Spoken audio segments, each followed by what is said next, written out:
اے کاش کہ ہم استغفار کرنے والے بن جائیں. اور آپ کو شاید پتہ نہیں ہے استغفار جہاں گناہوں کی معافی ہے نا, وہاں یہ بہت سارے مسائل کے حل کی کنجی بھی ہے.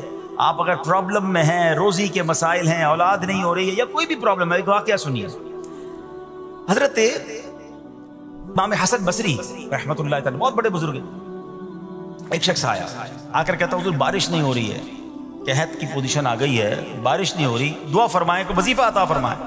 آپ نے فرمایا استغفار کرو. وہ چلا گیا. اچھا ایک بزرگ بیٹھے تھے ان کے پاس, حضرت ربیع بن صبیح رحمۃ اللہ, وہ دیکھ رہے تھے. دوسرا بندہ آیا, کہتا حضور تنگ دستی ہے, کاروبار میں ڈاؤن ہے, رزق میں تنگی ہے. آپ نے فرمایا استغفار کرو. تیسرا شخص آیا, کہتا حضور اولاد نہیں ہو رہی ہے, حصول اولاد کے لیے وظیفہ لینا ہے. فرمایا استغفار کرو. چوتھا بندہ آیا, وہ کہتا ہے کہ حضور میرے باغ میں فصلوں میں پیداوار کی کمی ہے. فرمایا استغفار کرو. حضرت ربیع بن صبیح کہتے ہیں حضور پہلا بندہ الگ پرابلم لے کر آیا, دوسرا الگ, تیسرا الگ, چوتھا الگ, چاروں کو ایک ہی دوائی, چاروں کو ایک ہی وظیفہ, استغفار استغفار. آئے ہائے, بڑوں کی بڑی باتیں ہیں. قرآن میں بھی پڑھتا ہوں, قرآن آپ بھی پڑھتے ہیں, مگر دیکھو اللہ والے کیسے پڑھتے ہیں. کیا خوبصورت جواب دیا آپ نے. آپ فرماتے ہیں سورہ نوح پارہ 29 آیت نمبر 10 سے 12 کی آپ نے تلاوت فرمائی. اب ذرا قرآن سنیے گا. بسم اللہ الرحمن الرحیم. استغفروا ربکم انہ کان غفارا یرسل السماء علیکم مدرارا ویمددکم باموال وبنین ویجعل لکم جنات ویجعل لکم انہارا. سبحان اللہ. ذرا سنیے گا, اپنے رب سے معافی مانگو. استغفروا ربکم انہ کان غفارا, بے شک وہ بڑا معاف کرنے والا ہے. اب دے گا, عطا کیا فرمائے گا. یرسل السماء علیکم مدرارا, وہ تم پر موسلا دھار بارش بھیجے گا. وَيُمْدِدْكُمْ بِأَمْوَالٍ وَبَنِينَ وَيَجْعَلْ لَكُمْ جَنَّاتٍ وَيَجْعَلْ لَكُمْ أَنْهَارًا. فرمایا اور مالوں اور بیٹوں سے تمہاری مدد فرمائے گا, اور تمہارے لیے باغات بنا دے گا, اور تمہارے لیے نہریں بنائے گا. باغات بھی بڑھ رہے ہیں, اولاد بھی عطا ہو رہی ہے, مال بھی بڑھ رہا ہے, بارش بھی ہو رہی ہے. کس چیز سے؟ استغفار سے. تو استغفار یہ آپ کے بہت سارے پرابلمز کا حل ہے, مسائل کا حل ہے. بس اپنی زبان استغفار سے تر رکھیں. اچھا پھر اس میں تھوڑی سی شرمندگی بھی ہو, ایسا نہیں کہ استغفار بھی ہو رہا ہے اور دماغ کہیں اور ہے, مسکرا بھی رہے ہیں, ہنس بھی رہے ہیں, اور استغفر اللہ, کسی سے معافی مانگتے ہوئے ہنستا ہے کیا بندہ؟ استغفر اللہ ربی من کل ذنب واتوب الیہ. یا اللہ میں اپنے سارے گناہوں سے تجھ سے معافی مانگ رہا ہوں. بہت سارے استغفار کے سیکھ ہیں. استغفر اللہ العظیم من کل ذنب عظیم. اے اللہ میں تجھ سے استغفار کرتا ہوں, وہ رب جو بہت عظیم ہے, اپنے سارے بڑے گناہوں سے میں استغفار کرتا ہوں. الگ الگ سیغوں سے اللہ کی بارگاہ میں استغفار کریں. ہو سکے تو کبھی گناہ یاد آئیں تو آنسو بھی بہ رہے ہوں, مگر یہ استغفار اللہ کو بڑا پسند ہے, معافی رب کو بہت پسند ہے. ابو اللیث سمرقندی رحمۃ اللہ تعالی لکھتے ہیں پچھلی قوموں میں ایک شخص تھا, اس نے بہت گناہ کیے تھے. ایک بار اس نے اپنی پچھلی زندگی کے بارے میں سوچا, گناہوں کے بارے میں غور و فکر کیا, تو اسے شرمندگی ہوئی. اس نے نادم و شرمندہ ہو کر 3 مرتبہ کہا اللہم غفرانک اللہم غفرانک اللہم غفرانک. اے اللہ تیری بخشش, اے اللہ تیری بخشش, اے اللہ پاک تیری بخشش. اسی لمحے اس کو موت آ گئی اور اللہ پاک نے اس کی بخشش فرما دی. آئیے ہم بھی پڑھ لیتے. اللہم غفرانک اللہم غفرانک اللہم غفرانک. استغفار کرنا, توبہ کرنا, گناہ یاد کر کے شرمندہ ہونا, یہ اللہ کو کتنا پسند ہے. ایک سبحان اللہ, اس کے بارے میں چند برکتیں آپ کو بیان کرتا ہوں. بڑی عظیم برکت یہ ہے کہ اس کی بدولت بندے کا تنگی اور غم دور ہو جاتا ہے. حدیث پاک میں ہے جو ہمیشہ استغفار کرتا رہے اللہ پاک اس کے لیے ہر تنگی سے نکلنے کا راستہ بناتا ہے, ہر فکر و غم سے اسے خلاصی عطا فرماتا ہے. اس کی ایک برکت یہ بھی ہے کہ ایسے بندے کو اللہ پاک غیب سے رزق عطا فرماتا ہے. حدیث پاک میں ہے استغفار کرنے والے کو اللہ وہاں سے رزق عطا فرماتا ہے جہاں اس کا گمان بھی نہیں ہوتا ہے. اتنی مہنگائی ہے, اتنی مشکلیں ہیں, اتنی تنگی ہے, لوگ قرضے میں ہیں, کبھی ادھر جاتے ہو کبھی ادھر جاتے ہو. ارے بھائی سب کے پاس جاتے ہو, رب کے پاس کیوں نہیں جاتے؟ استغفار کرنا شروع کر دو, فرمایا ادھر سے روزی دے گا, جہاں تمہارا گمان بھی نہیں جائے گا. اس کی برکت سے اللہ پاک دلوں کے زنگ کو دور فرماتا ہے. آئیے پیارے اسلامی بھائیوں، اللہ کو معافی مانگنا، دل سے پکارنا کتنا پسند ہے. میں آپ کو ایک بہت ہی خوبصورت واقعہ بتاتا ہوں، اور یہ واقعہ ہے حضرت موسیٰ علیہ نبینا علیہ الصلوۃ والسلام کا. اللہ پاک نے حضرت موسیٰ علیہ نبینا علیہ الصلوۃ والسلام نے ایک بار اپنی مناجات میں عرض کیا، یا اللہ یا رب. اللہ پاک کی طرف سے جواب آیا، لبیک یا موسیٰ. آپ نے عرض کی، یا اللہ تو میرا مالک ہے، تو خالق ہے، میں تو تیرا بندہ ہوں. ارشاد ہوا، مجھے یہ پسند ہے کہ جب مجھے کوئی میرا بندہ یا رب پکارے تو میں اسے لبیک کہہ کر جواب دوں. اللہ فرما رہا ہے. حضرت موسیٰ نے عرض کی، یا رب کیا یہ ہر مطیع بندے کے لیے ہے؟ کیا ہر نیک آدمی کے لیے ایسا ہے کہ جب تجھے وہ پکارے تو لبیک فرماتا ہے؟ سنو، اللہ فرماتا ہے ہاں، بلکہ ہر گناہگار بندے کے لیے بھی ہے. حضرت موسیٰ نے عرض کی، یا اللہ فرما بردار تو تیری اطاعت کرتا ہے، وہ بات تو سمجھ آ رہی ہے، گناہگار پر یہ کرم کس وجہ سے؟ اے ہائے، سنو میرے رب کیسا کریم ہے. فرماتا ہے، اے موسیٰ اگر میں بھلائی کرنے والے کو اس کی بھلائی کا بدلہ دوں اور برائی کرنے والے پر اس کی برائی کی وجہ سے احسان نہ کروں تو میرا جود و کرم کہاں جائے گا؟ اللہ فرماتا ہے میرا پھر کرم، میری رحمت کس لیے ہے؟ برائی کرنے والا بھی، گناہ کرنے والا بھی مجھے پکارتا ہے، میں اسے بھی لبیک کہہ کر جواب دیتا ہوں. حضرت موسیٰ علیہ نبینا علیہ الصلوۃ والسلام کو ایک بار وحی نازل ہوئی کہ اے موسیٰ فلاں علاقے میں جاؤ، ہمارا ایک نیک بندہ اس کا انتقال ہو گیا ہے، جا کے اس کو غسل دو، اس کو کفن دو اور اس کا جنازہ پڑھو. حضرت موسیٰ وہاں پہنچ گئے، اور جب وہاں جا کر آپ نے لوگوں سے کہا کہ مجھے فلاں بندے کے پاس لے جاؤ جس کا انتقال ہوا ہے، مجھے غسل دینا ہے، کفن پڑھنا ہے، جنازہ پڑھنا ہے. لوگوں نے کہا، حضرت یہ تو زمانے کا گناہگار، بڑا بےہودہ، بڑا بدکار شخص تھا، آپ کو رب کا حکم تھا، آپ نے غسل بھی دیا، کفن بھی پہنایا، جنازہ بھی پڑھا. پھر رب کی بارگاہ میں عرض کی، مولا بندے تو یہ کہہ رہے ہیں یہ تو بہت برا آدمی تھا، تو نے مجھے بھیجا اور فرمایا تیرا پیارا بندہ، میں نے جنازہ بھی پڑھ دیا، غسل اور کفن بھی دیا. اب ذرا آپ سوچیں کہ کسی کا جنازہ حضرت موسیٰ پڑھ دیں تو اس کی تو بخشش کا تو کوئی مسئلہ ہی کوئی نہیں نا، وہ تو اللہ کے نبی جس کا جنازہ پڑھے غسل دے تو یا اللہ تو نے ایسا انتظام فرما دیا. تو رب کریم کی طرف سے پتہ ہے کیا جواب آتا ہے؟ اللہ فرماتا ہے، اے موسیٰ بندے سچ کہتے ہیں، یہ بندہ واقعی بڑا گناہگار تھا. جو علاقے والے، شہر کے لوگ کہہ رہے ہیں نا، ٹھیک کہہ رہے ہیں، یہ بندہ تھا ہی ایسا. یا اللہ جب اتنا گناہگار تو اتنی بڑی مہربانی کس وجہ سے؟ ارشاد ہوا، اے موسیٰ اس بندے نے مرنے سے پہلے مجھ سے 5 کلمات کے ذریعے بات کی، مناجات کی، مجھے پکارا. 5 سینٹنس تھے، 5 کلمے تھے، اور اے موسیٰ اس کی وجہ سے میں نے اس کی مغفرت فرما دی. حضرت موسیٰ کہتے ہیں، یا اللہ وہ 5 کلمے تو بتا دے، وہ 5 کیسے جملے تھے کہ علاقے میں سب سے مشہور بدکار اور اس کا انتقال ہو تو رب مغفرت بھی فرمائے اور اپنے نبی کو فرمائے جا کے جنازہ پڑھو. تو آپ نے کہا، یا اللہ وہ 5 کلمات بتا دے. اب ذرا یہ 5 کلمات سنیے گا. ایکچولی جو بات سمجھنی ہے نا، استغفار ہے کیا، معافی مانگنا ہے کیا، توبہ کیا ہے.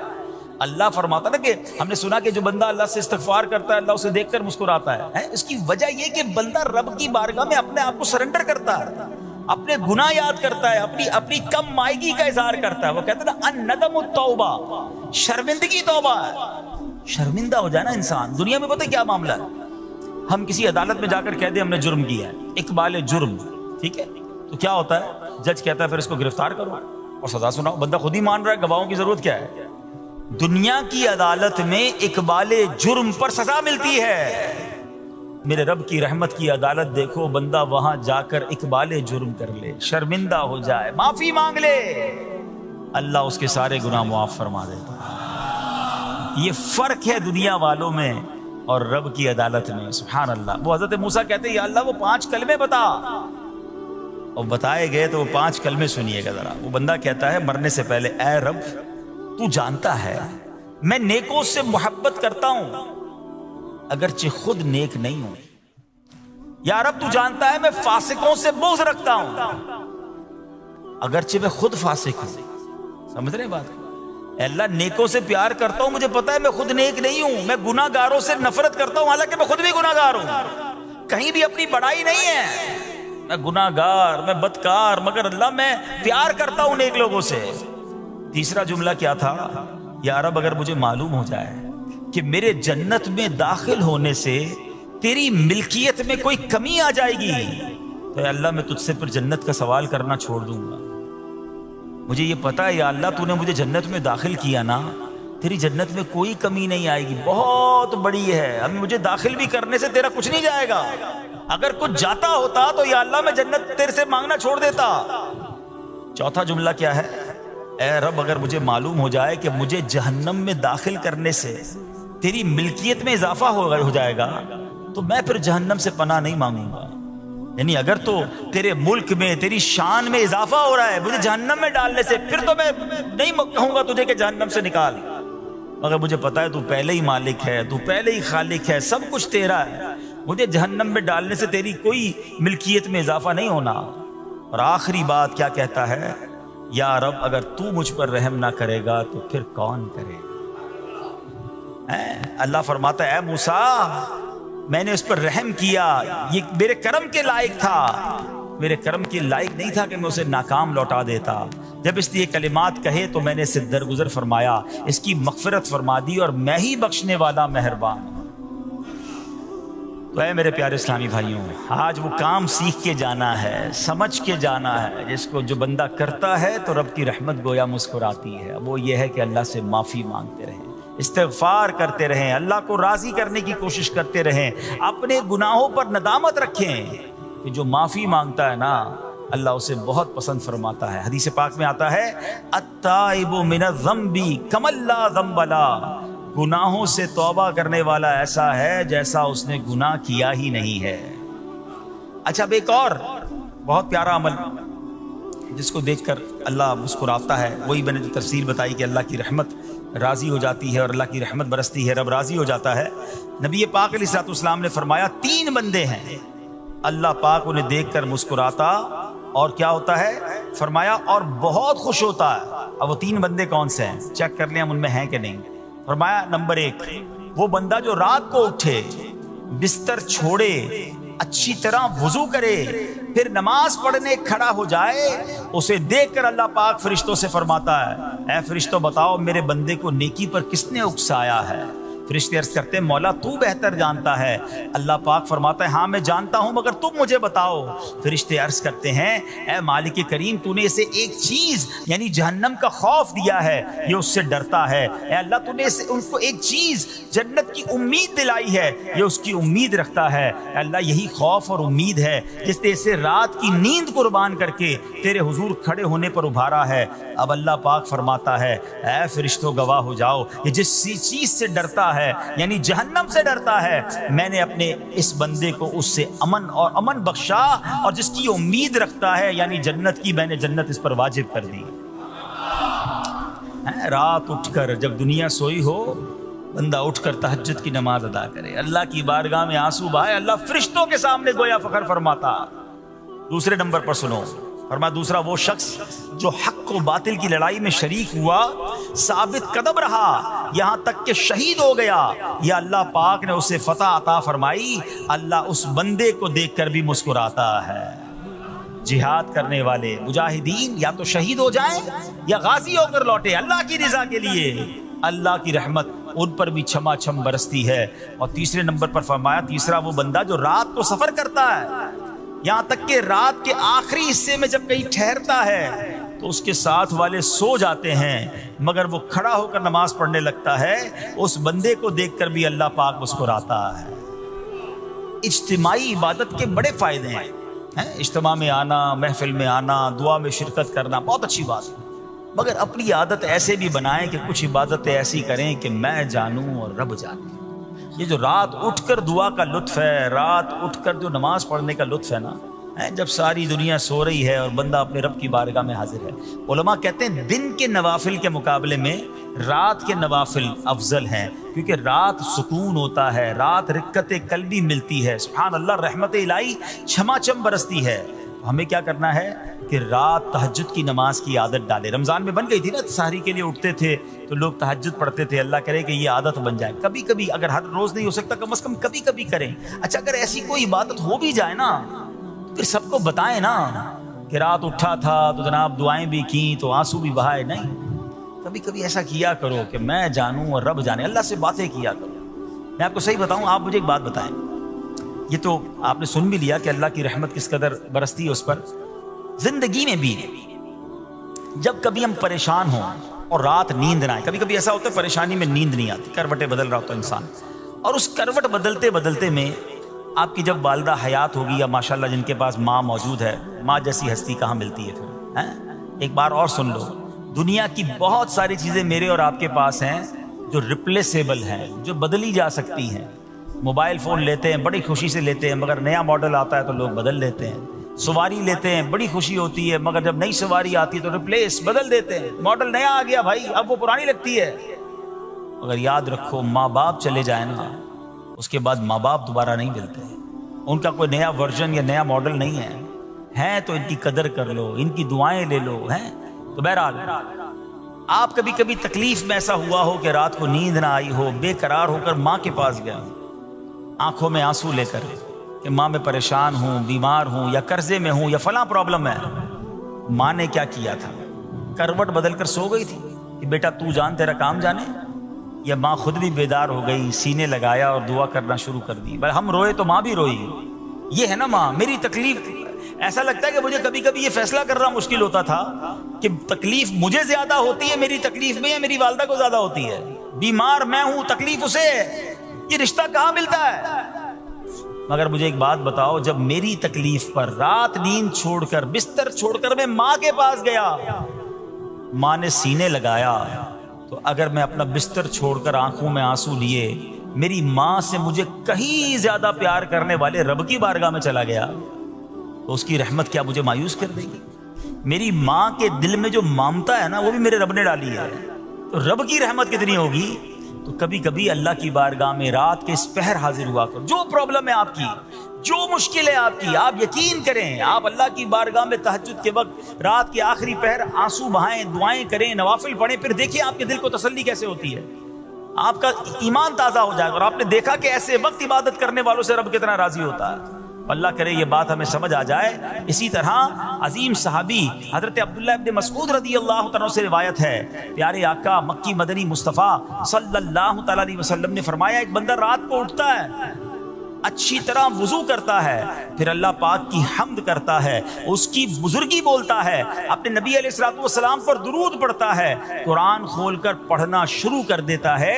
یہ وہ بندہ ہے جسے دیکھ کر اللہ پاک مسکراتا ہے اور فرماتا ہے، دیکھو میرا بندہ عبادت کر رہا ہے جبکہ اسے میرے سوا کوئی نہیں دیکھ رہا ہے. اللہ، یہ کاش ہمیں عادت مل جائے کہ ہم اکیلے میں عبادت کریں، انفرادی عبادت کریں. میں جانوں، میرا رب جانے. کبھی تلاوت کریں، کبھی درود پڑھیں، کبھی دعائیں کریں، کبھی آنسو بہائیں. سبحان اللہ، اس کا مزہ ہی اور ہے. ہاں، کبھی ایسا ہونا چاہیے. ہم محفل میں عشق رسول کے عالم میں رو بھی پڑھتے ہیں، مدینے کی یاد ہو، نعت شروع ہو تو ہماری آنکھوں میں آنسو آ جاتے، یہ بھی اچھی بات ہے. مگر کبھی کبھی رات ایسی بھی ہونی چاہیے کہ دل میں ہو یاد تیری، گوشے تنہائی ہو. دل میں ہو یاد تیری، گوشے تنہائی ہو، پھر تو خلوت میں عجب انجمن آرائی ہو. کبھی زندگی میں ایسی راتیں بھی آنی چاہیے. وہ ہے نا، جاگ اٹھا اشکوں کا مقدر، عشق نبی میں روتے روتے کیسی گزری رات نہ پوچھو. کبھی کبھی ایسی رات بھی گزرنی چاہیے کہ آقا کی یاد میں آنسو بہ رہے ہوں، مدینے کی یاد میں، گھر والوں کو بھی پتہ نہ چلے. ہلکی ہلکی آواز میں کبھی نعت شریف لگا لیا کریں، کبھی مناجات لگا لیا کریں. ہم پتہ نہیں کیا دیکھتے دیکھتے سوتے ہیں. کاش انہی تصورات میں آنکھیں بند ہوں کہ میں سو جاؤں یا مصطفیٰ کہتے کہتے، میں سو جاؤں یا مصطفیٰ کہتے کہتے، کھلے آنکھ صلی اللہ کہتے کہتے. جو مدینے کے تصور میں سوتے ہیں نا، پھر خواب میں زیارت بھی کر لیتے ہیں. خواب کا ایک فینومینا یہ بھی ہے، آپ جس چیز کے بارے میں سوچتے ہوئے سوتے ہیں نا، عموماً گندی باتیں دیکھ کر، گندی چیزیں دیکھ کر سوتے ہیں، پھر ایسے ڈراؤنے خواب بھی آتے ہیں، انہیں ٹینشن بھی آتی ہے. فلموں میں بھی ماردار دیکھی، خواب میں بھی لڑائی جھگڑے دیکھ رہے ہیں. جو مدینے کی یادوں میں سو رہا ہے، جو باوضو سو رہا ہے، جو اللہ کا ذکر کر کے سو رہا ہے، جو نوافل پڑھ کے سو رہا ہے، پھر دیکھو خواب میں بھی کہاں کہاں کی سیر کرے گا انشاءاللہ. تو اپنی خلوتوں کو اچھا کریں، اپنے اکیلے وقت کو بھی خوبصورت کریں، آنسو بہائیں. اور سبحان اللہ، تہجد پڑھنے والوں کے چہروں پر نور بھی آ جاتا ہے. ہاں، یہ ایک الگ نعمت انہیں ملتی ہے، اللہ نصیب فرما دے. اچھا، ایک اور خوبصورت کام ہے، اللہ کریم جنہیں دیکھ کر مسکراتا ہے. فرمایا، حضرت ابو سعید خدری رضی اللہ عنہ فرماتے ہیں، رسول ذی شان مکی مدنی سلطان صلی اللہ تعالی علیہ وسلم نے فرمایا 3 بندوں کو دیکھ کر اللہ پاک مسکراتا ہے۔ وہ قوم جو نماز میں صفیں سیدھی کرتی ہے، اور وہ بندہ جو اللہ پاک کی راہ میں جہاد کرتا ہے، تیسرا وہ بندہ جو رات کے اندھیرے میں عبادت کرتا ہے، انہیں دیکھ کر اللہ پاک مسکراتا ہے۔ جہاد والی بات اور رات والی عبادت کی بات تو ہو گئی، اب اس میں نئی بات سیکھنے کو ملی، صفیں درست کرنے والی۔ اب روز نماز پڑھ رہے ہیں، صفیں درست نہیں کر رہے ہوتے، امام صاحب کہہ کے تھک جاتے ہیں، کاندھے سے کاندھا ملائیں، صفوں کو سیدھا کریں۔ صفوں کو سیدھا کرنے والوں کو دیکھ کر رب کی رحمت مسکراتی ہے، رحمت برستی ہے۔ اب یہ کتنا آسان کام ہے، مگر اس کی طرف بھی توجہ نہیں ہوتی ہے۔ یاد رکھیے کہ صفیں سیدھی کرنا یہ بڑی نیکی ہے، اور اللہ کرے کہ ہم اس پر عمل کرنے والے بنیں۔ اور صفیں درست نہ کرنا ترک واجب، ناجائز اور گناہ ہے۔ سیدھی صفیں نہیں کرتے، نہیں، ناجائز کرتے ہیں، گناہ کرتے ہیں۔ صف درست نہ کرنے سے نماز ناقص رہ جاتی ہے۔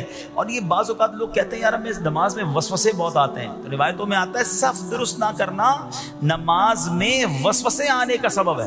صفیں ٹھیک نہیں ہوں گی نا، عجیب عجیب سی باتیں دماغ میں آئیں گی۔ کیوں؟ حدیث پاک میں آتا ہے شیطان تمہارے درمیان بھیڑ کے بچے کی طرح گھس جاتا ہے، شیطان صفوں میں گھس جاتا ہے۔ صف سیدھی نہ کرنے میں چہرہ بگڑنے کا اندیشہ ہے۔ ہائے ہائے، اب ذرا غور کر لیجئے یہ کتنا ضروری ہے۔ قرآن کریم میں ایک سورت ہے سورہ صافات، اس مبارک سورت کی پہلی آیت میں اللہ پاک نے فرمایا وَالصَّافَّاتِ صَفًّا، ان کی قسم جو باقاعدہ صفیں باندھے ہوئے ہیں۔ حضرت عبداللہ ابن مسعود فرماتے ہیں یہاں صفیں باندھنے والوں سے مراد فرشتے ہیں۔ حضرت جابر بن سمورہ رضی اللہ تعالیٰ عنہ فرماتے ہیں ایک دن پیارے آقا مکی مدنی مصطفیٰ صلی اللہ تعالیٰ علیہ وسلم تشریف لائے اور فرمایا تم ایسے صف کیوں نہیں بناتے جیسے فرشتے صفیں بناتے ہیں؟ ہم نے عرض کی یا رسول اللہ صلی اللہ تعالیٰ علیہ وسلم فرشتے کیسے صف بناتے ہیں؟ فرمایا پہلے اگلی صف مکمل کرتے ہیں اور خوب مل کر کھڑے ہوتے ہیں۔ سبحان اللہ، مبارک ہو ان مسلمانوں کو جو صفیں سیدھی کرتے ہیں، اچھی طرح کاندھے سے کاندھا ملاتے ہیں، گویا یہ فرشتوں کا کام کر رہے ہیں، فرشتوں والا کام کر رہے ہیں۔ تفسیر طبی میں ہے فاروق اعظم رضی اللہ عنہ کا یہ معمول تھا، جب نماز پڑھانے لگتے تو نمازیوں کو فرماتے صفیں سیدھی کر لو، اے فلاں ذرا آگے ہو جاؤ، اے فلاں ذرا پیچھے ہو جاؤ، پھر فرماتے بے شک اللہ پاک تمہیں فرشتوں کی طرح دیکھنا پسند فرماتا ہے۔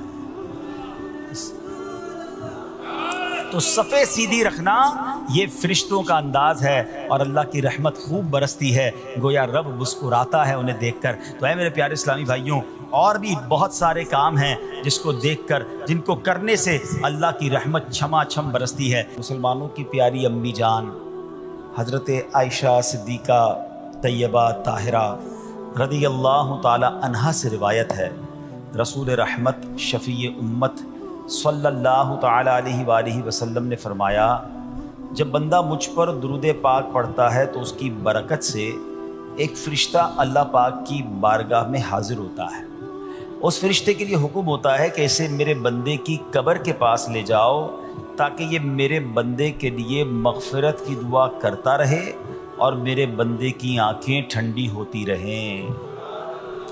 ذات والا پہ بار بار درود، ذات والا پہ بار بار درود، بار بار اور بے شمار درود، قبر میں خوب کام آتی ہے، بے کسوں کی ہے یار غار درود۔ صلو علی الحبیب صلی اللہ تعالی علی محمد صلی اللہ علیہ وسلم۔ پیارے پیارے اسلامی بھائیوں، کچھ دنوں پہلے ہی کی بات ہے، ایک شور اٹھا کہ ماہ رمضان کا چاند نظر آ گیا، اور جیسے ہی رمضان آیا مسجدوں کی رونقیں بڑھ گئیں، نمازیوں کی تعداد بڑھ گئی۔ ایک عجب سما تھا سحری کا، ایک روحانی منظر تھا افطار کا۔ نوجوان، بوڑھے، بچے، اسلامی بہنیں سبھی عبادت میں مشغول ہو گئیں۔ دیکھتے ہی دیکھتے عشرہ رحمت گیا، عشرہ مغفرت آیا، وہ بھی جدا ہوا۔ ہمیں لگا کہ ہم عشرہ رحمت اور عشرہ مغفرت میں ویسی عبادت نہیں کر سکے، اب آخری عشرے میں خوب عبادت کر لیں گے، طاق راتیں بھی ہیں، مگر غفلت میں وہ آخری عشرہ بھی گزار دیا۔ رمضان ہمیں تڑپا کر، بہاریں لٹا کر، برکتیں عطا کر کے ہم سے اب جدا ہو چکا ہے۔ اب رمضان یقیناً اگلے سال بھی آئے گا، مگر یہ نہیں پتہ کہ ہم اس رمضان میں ہوں گے یا نہیں ہوں گے۔ ہمیں یہ بھی نہیں معلوم ہماری مغفرت ہوئی کہ نہیں. ہم رب کریم سے دعا کرتے ہیں کہ اللہ جن لوگوں نے تجھے راضی کیا ان کا واسطہ ہم سے راضی ہو جا، جن لوگوں کی مغفرت فرمائی ان کا واسطہ ہماری مغفرت فرما دے. ماہ رمضان کی بس اب یاد ہی باقی رہ گئی ہے. اب رمضان کے بعد کی زندگی ہے. اب زندگی ہمیں ایسے گزارنی ہے کہ جو ہم نے رمضان میں روحانیت حاصل کی، جو برکتیں حاصل کی، جو ہمیں تقوی کی سوغات رمضان سے ملی ہے، کہیں وہ ضائع نہ ہو جائے. ہمارا دشمن آزاد ہو چکا ہے، شیطان حملہ کرنے کے لیے بھرپور تیاری پر آمادہ ہے. کئی لوگوں کو تو اس نے پہلے 2 دنوں میں ہی مسجد سے دور کر دیا ہوگا. اب ہمیں بھی غور کرنا ہے کہ کیا ہمیں بھی اپنی ساری عبادتیں، ساری ریاضتیں، ساری روحانیت ضائع کرنی ہے یا نہیں. ہم نے انشاءاللہ اس کو کنٹینیو کرنا ہے جو ہم نے رمضان میں اعمال شروع کیے تھے، جو نیکیاں شروع کی تھی. بڑی پیاری ایک حدیث پاک ہے کہ رمضان وہ مہینہ ہے، من قام رمضان ایمانا و احتسابا غفر له ما تقدم من ذنبه. یعنی جو ایمان کے ساتھ ثواب کمانے کے لیے رمضان المبارک کے روزے رکھے اس کے پچھلے گناہ معاف کر دیے جاتے ہیں. اور اب شوال کا مہینہ آیا نا، حدیث پاک میں ہے کہ جس نے رمضان کے روزے رکھے پھر 6 دن شوال میں روزے رکھے تو گناہوں سے ایسا پاک ہو جاتا ہے جیسا کہ ماں کے پیٹ سے آج ہی پیدا ہوا ہو. تو وہ روحانیت، وہ برکت جاری رکھنی ہے. ابھی تو روزے بھی رکھنے ہیں نا انشاءاللہ، نفلی روزے رکھیں گے، 6 روزے رکھ لیں گے تو انشاءاللہ یہ برکت بھی حاصل ہو جائے گی. ہمیں کوشش یہ کرنی چاہیے کہ ہمیں ماہ رمضان کے بعد اب یہ 6 دن شوال کے، ضروری نہیں کہ ایک ساتھ رکھیں، شوال کے پورے مہینے میں رکھ لیں. ایک اور خوبصورت حدیث ہے کہ جس نے عید الفطر کے بعد 6 روزے شوال کے رکھے تو اس نے پورے سال کے روزے رکھے. جو ایک نیکی لائے گا اسے 10 ملیں گی. بڑا خوبصورت کیلکولیشن ہے کہ جو 1 مہینے کے روزے رکھے گا ملٹیپلائی بائی 10 تو 10 مہینے ہو گئے اس کے بدلے، یعنی 10 مہینے کے روزے ہو گئے. اب 6 روزے رکھے تو 60 روزوں کا ثواب ملے گا، تو 2 مہینے وہ کور ہو گئے. تو یعنی پورے سال کے روزوں کا ثواب اگر کمانا ہے تو رمضان اور اس کے بعد 6 دن شوال کے روزے رکھنے ہیں. تو انشاءاللہ ہم پورے رکھیں گے انشاءاللہ. اب رمضان کے بعد ہم نے پہلے یہ کیلکولیٹ کرنا ہے کہ جیسے رمضان سے پہلے تھے اب ویسے ہیں یا بدل گئے ہیں. اگر کسی کی رمضان سے پہلے بھی نمازیں قضا ہو رہی ہیں اور جیسے ہی رمضان گیا پھر قضا ہو رہی ہیں، رمضان سے پہلے بھی جھوٹ تھا، ماہ رمضان گزارا اب پھر جھوٹ ہے، رمضان سے پہلے بھی حرام روزی تھی، رمضان گزارنے کے بعد دوبارہ شوال سے وہی حرام روزی شروع ہو گئی ہے. تو پھر اس کا مطلب رحمت کی بارش میں وہ نہایا نہیں ہے، اس کی زندگی میں کوئی بدلاؤ آیا نہیں ہے. رمضان تو بدلنے آیا تھا، ایک نئی زندگی دینے آیا. لیکن دیکھنا یہ ہے کہ کیا ہمیں وہ نئی زندگی ملی یا ہم پھر اسی پرانی روٹین پر، وہی گناہوں بری عادتیں، وہی بری عادتیں، وہی نگاہوں کے گناہ، وہی زبان کے گناہ، وہی کانوں کے گناہ. یہ غور کرنا ہے. اتنا بڑا انعام ملنے کے بعد بندے کو بدلنا چاہیے. مہینہ بندہ کہتے ہیں نا کسی بیماری سے نکل کر آتا ہے تو بندہ کہتا نہیں یار اب یہ کام نہیں کرنے، بیماری کے بعد مجھے پتہ چلا کہ کتنا مشکل ہے، میں نے یہ والے کھانے نہیں کھانے، میں نے یہ والے. کسی بھی جگہ ایک مہینہ کوئی گزار لے، چاہے وہ ہاسپٹل میں گزار لے، چاہے کسی اچھی صحبت میں گزار لے، چاہے کہیں اچھے کہتے ہیں نا انسٹیٹیوٹ میں گزار لے، تو اس کی زندگی میں خوب بڑا امپیکٹ آ جاتا ہے، زندگی بدل جاتی ہے. ہمیں تو پورا مہینہ رحمت کے سمندر میں رکھا گیا تھا، رحمت کی بارش میں رکھا گیا تھا. صبح بھی رحمت، شام بھی رحمت، افطار بھی رحمت، سحری بھی رحمت، دعائیں قبول ہو رہی تھیں. راتوں کو ایک عجب رونق تھی ماشاءاللہ. ہزاروں لاکھوں عاشقان رسول نے، بلکہ آل اوور دا ورلڈ دیکھے تو شاید کروڑوں لوگوں نے اعتکاف کیا. اب اعتکاف کرنے کے بعد بھی نہ بدلا، مسجد میں آنے جانے کے بعد بھی نہ بدلا میں، اور پھر ویسے ہی ہو گیا. تو پھر قصور کس کا ہے؟ قصور تو پھر میرا ہوا نا. یاد رکھیے قصور بارش کا نہیں ہوتا، زمین کا ہوتا ہے. رحمت کی بارش تو برسی، جو زمین نرم تھی اس نے پھول اگا دیے، جو زمین زرخیز تھی اس نے کھیت اگا دیے. اور جہاں پہلے ہی گندگی تھی تو بارش کی وجہ سے وہاں کیچڑ ہو جاتا ہے.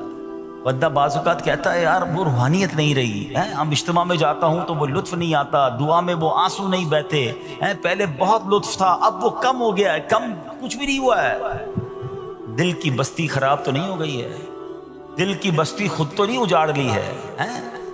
میر اہل سنت لکھتے ہیں نا، بات اسیاں سے میں نے بگاڑی،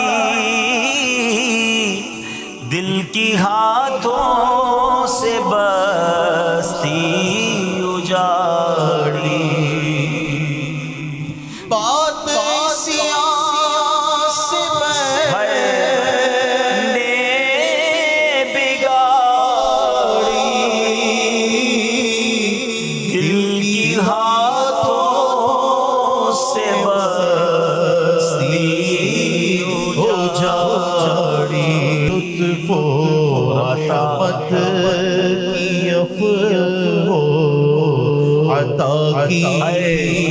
بات میرے مولا تو خیرات دے دے.